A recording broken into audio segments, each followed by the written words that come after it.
The black landowner whose freedom was stolen by a lie. Bess.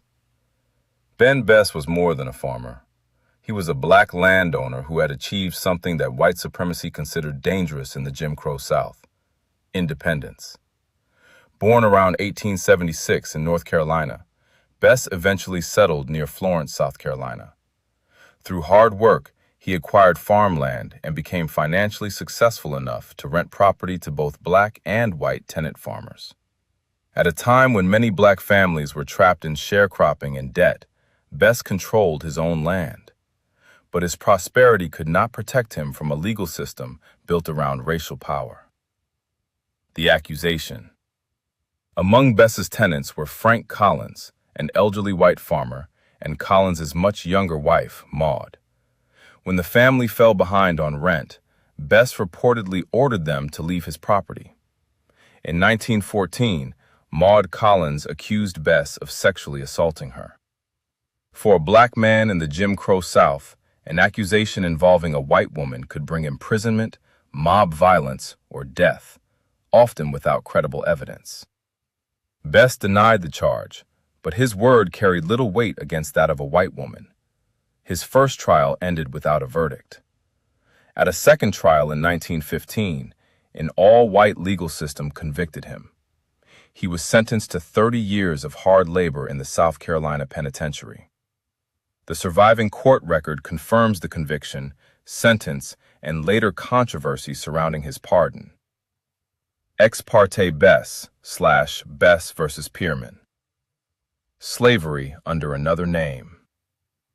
Bess was sent into South Carolina's brutal prison labor system. He was forced to cut, carry, and process timber under punishing conditions. The chains of slavery had officially been removed, but convict labor allowed Southern states to place black men back into forced labor. A questionable accusation, a racially controlled courtroom, and an extreme sentence could turn a free black landowner into an imprisoned laborer. Bess had lost more than his freedom. While he remained behind bars, his property, livelihood, and place in the community slipped away. Sallie Bess refused to surrender. Ben's wife, Sallie, continued fighting for him. She worked to support herself while searching for a way to prove her husband's innocence. In 1927, Maude Collins signed an affidavit withdrawing the accusation upon which Bess had been convicted. The affidavit was submitted to South Carolina Governor John Gardner Richards, Jr. On May 4, 1928, the governor suspended Bess's sentence. On May 12th, he issued Bess a full pardon. After approximately 13 years in prison, Bess walked free. But white authorities soon began discussing whether Maude Collins should be prosecuted for perjury.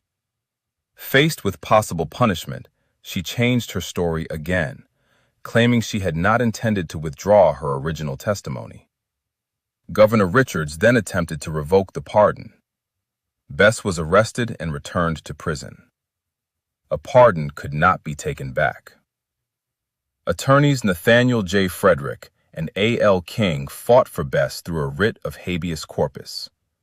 Frederick was a pioneering black South Carolina lawyer who repeatedly challenged racial injustice through the courts.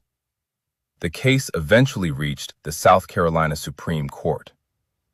In 1929, the court ruled that once the governor had delivered an unconditional pardon and Bess had accepted it, the pardon could not simply be revoked.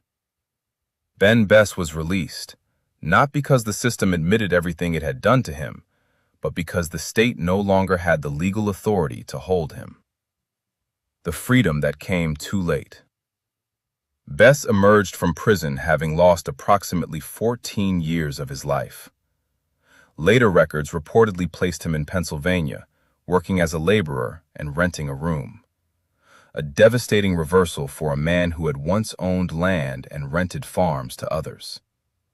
There was no meaningful compensation for his imprisonment, no restoration of the years taken from him, no return to the life he had built before the accusation. The DTOA perspective. Then Bess's story was not merely the story of one woman telling a lie.